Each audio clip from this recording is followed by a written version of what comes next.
Pengertian takhrij. Al-takhrij menurut bahasa adalah berkumpulnya dua perkara yang berlawanan pada sesuatu yang satu. Takhrij hadis adalah penelusuran atau pencarian hadis dari beberapa kitab hadis sebagai sumber asli dari hadis yang bersangkutan, yang di dalam itu ditentukan secara lengkap matan dan sanad hadis yang bersangkutan. Dalam arti lain, bahwa takhrij adalah mengemukakan hadis kepada orang banyak dengan menyebut para perawinya dalam sanad yang telah menyampaikan hadis itu dengan metode periwayatan yang ditempuh. Sejarah perkembangan takhrij hadis. Sebagai sebuah disiplin ilmu, takhrij hadis tumbuh dan berkembang belakangan dibandingkan ilmu-ilmu hadis lainnya seperti tarajum al-ruwat, kajian biografi para perawi, dan nasik wa mansuk. Namun sebenarnya praktek takhrij hadis sudah dilakukan pada awal perkembangan ulum al-hadis. Pada awalnya takhrij dilakukan sebatas untuk mengetahui letak sebuah hadis pada sebuah kitab atau literatur. Sementara kegiatan lanjutnya berupa penelitian kualitas hadis dilakukan jika dirasa perlu. Dalam artian sebenarnya, takhrij hadis terhenti pada saat kita sudah mengetahui sumber berupa kitab atau hadis yang menyebutkan hadis itu beserta sanadnya.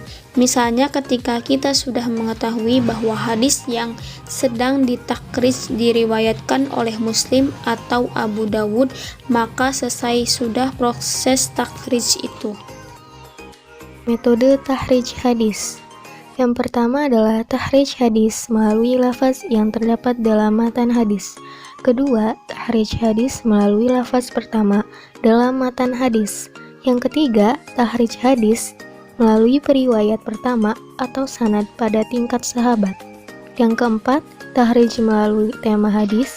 Dan yang kelima adalah takhrij melalui klasifikasi jenis hadis atau kualitas hadis. Selanjutnya, contoh dan langkah-langkah takhrij hadis. Sebelum memasuki contoh mengenai bagaimana proses takhrij hadis, ada beberapa hal yang perlu dipersiapkan.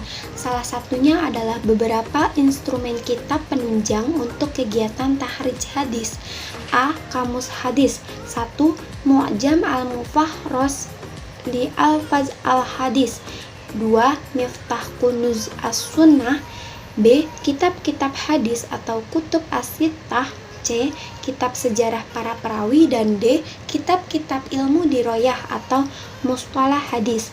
Kemudian, langkah-langkah dalam proses takhrij hadis diantaranya: A. Mengetahui lafaz awal matan. B. Mengetahui salah satu lafaz dari matan.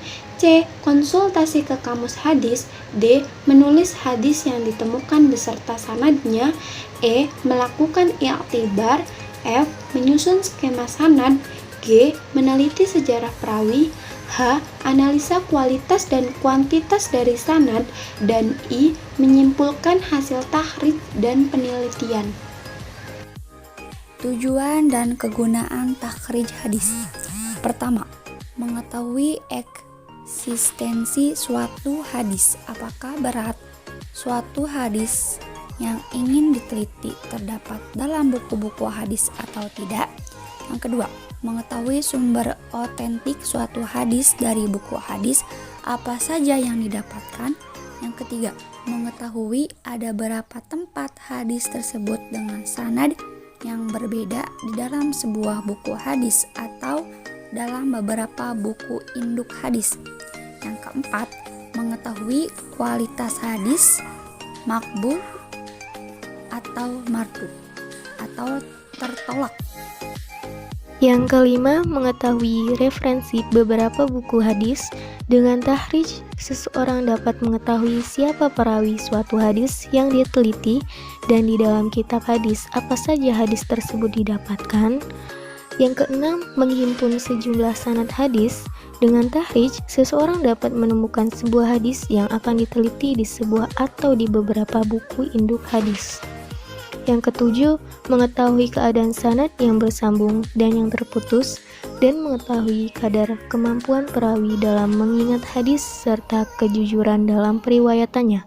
Dan yang kedelapan adalah mengetahui status suatu hadis. Terkadang ditemukan sanad suatu hadis dhaif, tetapi melalui sanad lain hukumnya sahih.